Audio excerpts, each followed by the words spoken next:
great to see you today. All patients have come back for post-op today from all over the world. And how do you feel with your vision today? Good. It's kind of flare. Excellent. For doctors who are watching today, a number of patients we have fixed their cataract surgeries that they've had elsewhere with various previous lens implants. And the lesson for you today, as I keep teaching you all, is all of these can be fixed. It is not necessary to remove the implant, right, Ben? Right. With you. You had traveled to me with your left eye being a white cataract. Right. And how's that eye vision today? Very good.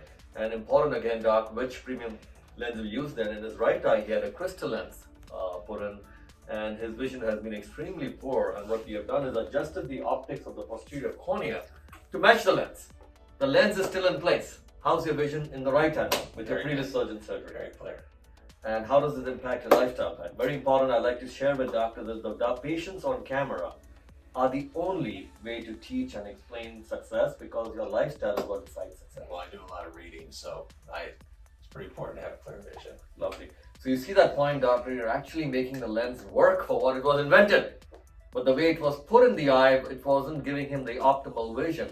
And you don't have to remove the lens and put in a monofocal lens and blame the previous surgeon. You can actually fix the optics and make those lenses work the way they were designed to. Right, Ben? Right. Safe travels. It's a pleasure. Absolute pleasure.